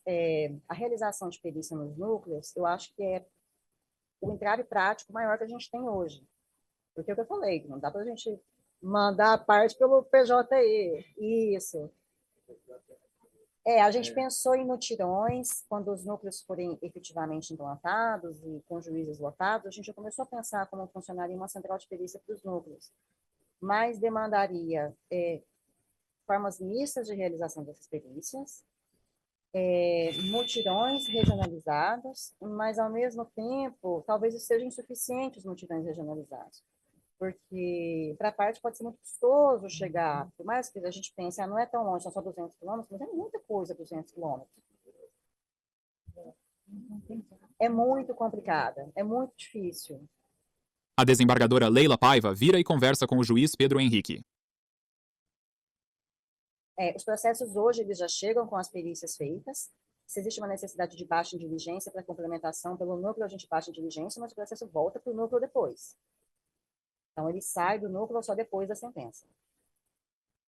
Eu acho que, em resumo, hoje optou-se, né, a administração do tribunal por os núcleos funcionarem em apoio aos juizados nos processos já existentes, sem prejuízo de, no futuro, inclusive com os juízes lotados definitivamente por concurso de remoção, termos a distribuição aberta. Mas para que a gente possa abrir a distribuição, a gente tem que desenhar todo o fluxo do processamento, inclusive com central de perícia. Por isso que a gente não abriu ainda.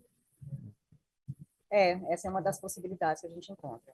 É um gargalo, né? Sim. Porque realmente temos que ter mais perícias. peritos, mais perícias, mais salas de peritos. Exatamente, é só, né, vamos fazer um evento, né? Olha, vamos, talvez o Conselho de Medicina, né? Eu lembro que eu participei de uma videoconferência na época da Covid ainda, que o CNJ mandando fazer a perícia online, né, como você falou, e o Conselho de Medicina dizendo, não vai fazer, né? Então, exatamente, eu acredito que a gente tem que combinar com eles, né? Combinar para poder, né? Bem, eu acho que é isso, né? Eu até peço desculpas por contar essas histórias todas, né? Na verdade, eu tenho essa ideia de repartir, né? Não é de, Claro. não é de tirar o brilho dessa exposição ou dessas novas atividades que todos estão se empenhando tão bem, e sendo tão vitoriosos em tudo que estão fazendo, porque está sendo muito vitorioso, né? O juizado tem essa estrela boa de ter juízes como vocês que vestem a camisa, que vibram, né? A gente sente isso é bom, né? A gente vê que todos vibram de fazer, que todos estão ali voltados para o melhor, querem fazer mais, querem fazer melhor, não importa o tempo, né? Então, eu conto um pouco por saudosismo, mas um pouco para vocês fazerem essa ponte, né? De quanto foi, de como foi antes, né? E como está sendo hoje, como essa ponte está crescendo, né? Assim como o senhor ministro falou lá do juizado estadual, né? Que começou lá atrás, eu falei, eu não sabia disso, dessa história que começou no Rio de Janeiro, no Rio Grande do Sul. Então a gente fala, nossa, então realmente a gente olha com outra perspectiva. É mais para vocês terem essa perspectiva histórica, né? Que tudo é a base, né? Para que a gente possa construir alguma coisa. Mas vocês estão há anos-luz do começo, né? Já andaram muito, já estão lá, né, numa viagem interestelar, mandando o juizado, né, para fora do mapa de jurisdição terreno. Não temos mais, né, uma jurisdição onde aqui está um município tal, se o advogado está aqui na beirinha, ele vai no outro JEF ou neste JEF, e ai dele se ele trocar, porque o endereço da parte é sacrossanto. Acabou isso. Então, parabéns para vocês que fizeram a exposição, que trabalham, parabéns para todos que estão construindo esse novo juizado. Muito obrigada. Obrigada.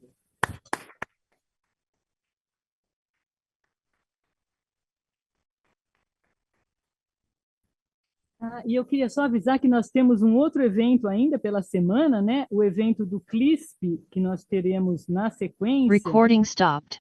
De cabeça baixa, a desembargadora Leila Paiva pega e olha para a tela de seu celular. Ela manda. Sim, senhora.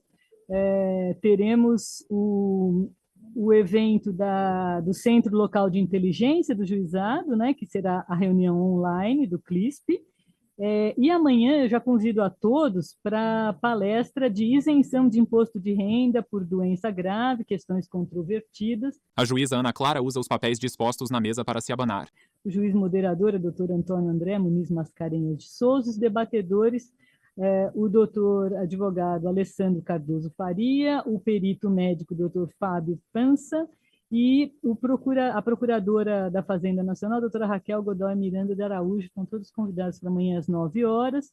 E amanhã, ainda de manhã, às 11 horas, teremos uma oficina lá no juizado, no JusLab, no laboratório, onde nós vamos, né? Eu estou aqui com a minuta que o doutor Muta. A desembargadora Leila Paiva dispõe o seu celular na mesa. Se Deus quiser, estará presente, né, para nos... De cabeça baixa, a desembargadora Leila Paiva mexe em alguns papéis. Brindar aí com a iniciativa que foi do Dr. Jean, né, do CAT-PREV. Amanhã teremos. Obrigada. Pronto. Aguarde. Fundo cinza. Ao centro, em letras vermelhas e azuis, EMAG.